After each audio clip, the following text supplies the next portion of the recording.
Atlehang Gospel Choir. They are going to render their first performance under the theme Naku Lokufa.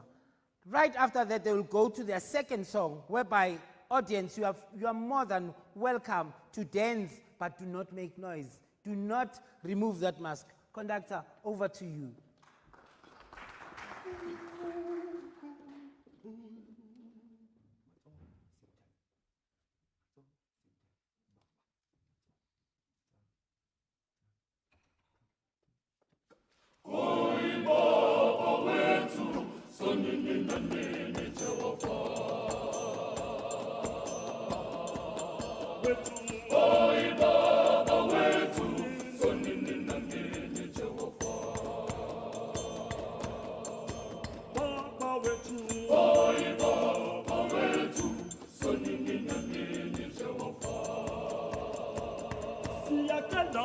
Siyacela umusa wakho